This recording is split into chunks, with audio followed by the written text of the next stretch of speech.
slew of Apple products that we're supposed to be seeing drop in March, I figured I would make a video on what I want to see or what I think will really happen with what used to be one of my most wanted Apple products for this event, and that is the iPad mini. So I was originally planning on getting the iPad mini this March when it's supposed to come out, but I just got the Air because it seemed like more of a compelling device at the time. But as I've been using the iPad Air for the past couple of months, I've started to think, what would an iPad mini look like? I think to further understand this, we can take a look at how the iPad hierarchy works. So all the way at the top, you get the iPad Pro, the king of the castle. Every single feature that's gone on some iPad at some point is usually always in the Pro first. And then right underneath the Pro is the iPad Air. It's like the little brother. It gets all the hand-me-downs, gets a couple of nice, really compelling features from the Pro, but then it loses out on some of the features that really make the iPad Pro an iPad Pro. And then the iPad mini is usually just a smaller version of the iPad Air, except without the big man features like smart keyboard support or magic keyboard support. And often it does lose out a bit on performance because just of the thermal constraints. And then at the bottom of everything, you've got the regular iPad. And this is sort of just like a toned down version of the iPad Air.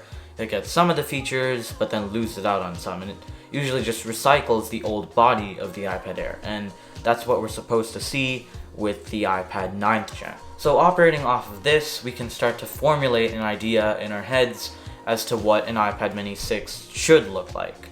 And what that should look like is, an A14 equipped iPad mini with the all-screen design, the squared off edges, the Touch ID power button, possibly stereo speakers, and a couple minor things like the camera upgrade to 12 megapixel cameras and Wi-Fi 6 support. And I did leave out Apple Pencil 2 support on purpose because when you think about it, the iPad mini is only so big, it can't really fit an Apple Pencil 2 on the side the way that the other iPads can. Like, if you look at the iPad Air, you've got the middle of the Apple Pencil running down the middle of the iPad, and that's a uniformity, that's a symmetry that Apple has on their line. And I don't think that they're gonna, risk that for the iPad mini, which would probably have the Apple Pencil somewhere around here. And that ties into why we probably won't see USB-C either, because since it's so small that it can't fit the Apple Pencil 2 on its side properly like the other iPads can, we might also lose out on USB-C because then it has to be stuck with Apple Pencil Gen 1, which charges off of Lightning. And that sort of ties into what the iPad mini has really become, because 5 years ago, the iPad mini was quite different from what it is today. And that's not due to the iPad mini,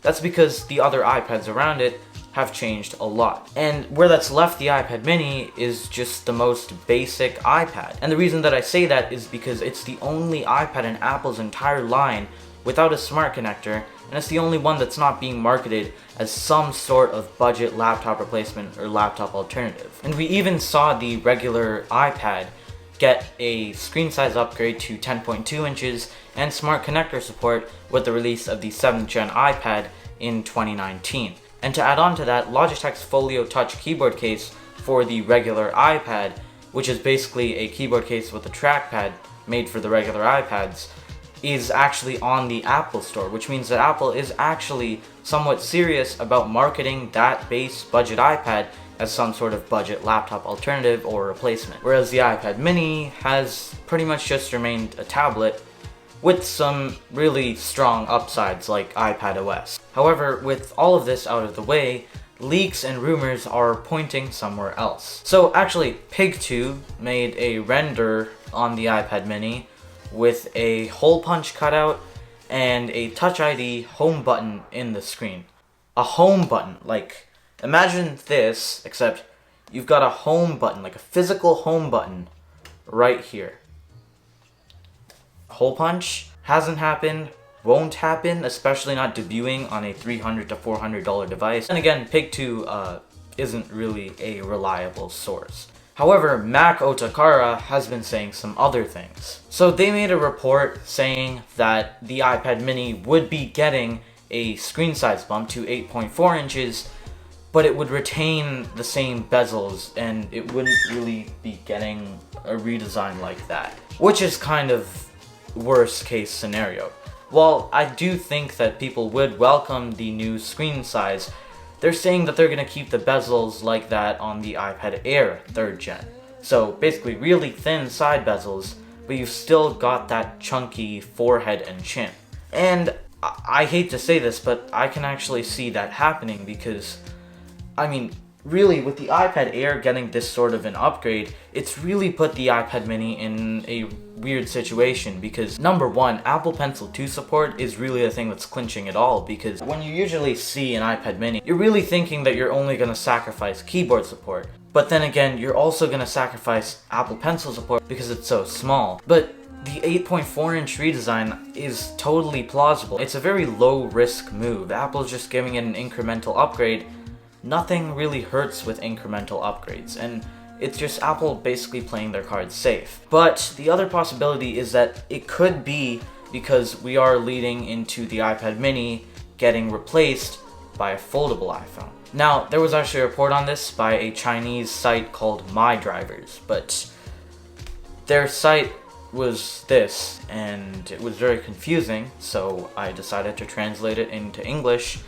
And yeah, basically the report's saying that the iPad mini could be killed off by a foldable iPhone. That is kind of possible, I guess. You can't really completely discount that. It's also similar to what Samsung's rumored to do with their Note line, slowly kill off the Notes and then move the S Pen into the folds. But I don't think that it's going to happen really soon. When the iPad mini does get a refresh sometime this year, let's say it just goes the way that MacOtakara envisions it, then we could, wait another couple years for another refresh in another couple years, like in 2023 or 2024, things might be a bit different and we might actually see a foldable iPhone. Not a clamshell fold, but a full iPhone to tablet sort of fold. I do think that MacOtakara or the Chinese site MyDrivers could be right about this. By the way, MyDrivers doesn't actually have an accuracy rating on Apple Track, so yeah, I think we do have to be a bit careful about that. You don't have to trust all the information that's coming from it. I can see Apple taking it both ways. If I were to guess what would happen in March, I think that we would be seeing what MacOtakara envisioned, which is just, a small screen size upgrade, thinner side bezels, but retaining that same forehead and chin. I think that what MyDrivers said could happen a couple years in the future when foldables start to become mainstream everywhere and Apple starts to actually make them. I guess we could possibly see the mini die off, which I know that many of you would probably be upset with. But yeah, that sums up the video. Thank you guys so much for watching. Let me know what you guys want to see from the iPad mini 6 down in the comments below. But yeah, that's it for me.